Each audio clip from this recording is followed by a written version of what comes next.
Hi viewers, hi students, all of you good morning. I am Dr. S. Chithra from Department of English, JJ College of Arts and Science, Autonomous, Sivapuram, Pudukkottai. Now we are going to discuss Prose 2 for second year BA English students. Here we are going to discuss the topic Hymen Before Action by E.M. Foster.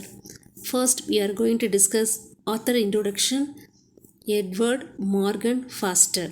That means E.M. Foster. He was an English author best known for his novels, particularly A Room with a View, Howard's End, and A Passage to India. He also wrote numerous short stories, essays, speeches, and broadcast, as well as limited number of biographies and pigeon plays. His period of time, that means E.M. Foster's period of time, is 1879 to 1970. He was deep interested in our Indian heritage and culture. His essay, Heaven Before Action on Bhagavad Gita, reflects his deep knowledge in Indian culture. Hymn Before Action. What is Hymn? Hymn is a song of praise of God.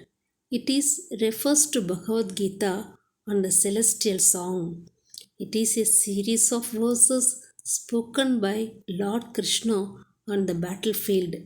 The conversation between Arjuna and Krishna is reflective of Indian faith regarding life, actions, and their consequences, and life after death. Here, everybody knows this that Indian epics Ramayana and Mahabharata. Here, the thought Mahabharata, we are going to discuss about that the thought Hymen before action, the god Lord Krishna. Next, we are going to discuss about that Arjuna's remorse. Mahabharata, the battlefield, the character Arjuna's remorse. Here, Hyman before action begins with the remorse of Arjuna who has to enter the battlefield. But he is suddenly tormented in the feeling of guilt because of looking his kith and kin. He finds the whole question of war absurd. He questions Krishna as to why he should fight and kill his own people for earth. He adds that he wouldn't have done it for the three worlds, leave alone the earth. Lord Krishna's guidelines. The time of battlefield, Mahabharata, the Lord Krishna's guidelines is famous for around the world. Here, Lord Krishna, who is acting as Arjuna's character, convinced Arjuna need to fight by offering three reasons. First of all, Krishna urges Arjuna not to look at death as an end. He points out to Arjuna that death is just the first step of soul's rebirth on the same earth. Secondly, death is inevitable. Birth is also inevitable. The body perishes, but the soul continues its sojourn. Thirdly, he concludes that in every birth, the body is expected to perform certain duties. The fulfillment of or incompleteness of the duties determines the duty in lives to come.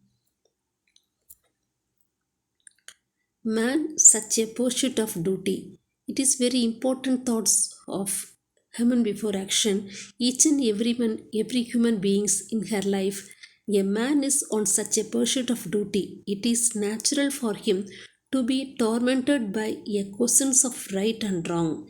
In the way, the duty of Arjuna is to slay his kith and kin. Arjuna's vision. The preaching of Krishna clears the mist from Arjuna's vision. He is able to fight the battle without any mental conflict. However, one cannot lose sight of the fact that his glorious victory is followed by disillusionment and remorse. Conclusion. According to E.M. Foster, the exchange between Arjuna and Krishna is reflective of Indian faith regarding life actions and their consequences and life after death. E.M. Foster concludes here the dialogue between Sri Krishna and Arjuna is considered the most enlightening discourse on the spiritual compulsion in man life. It is interesting to note that the deep understanding of E.M. Foster has to Indian thought and belief. Thank you, students. Thank you, viewers. Thank you.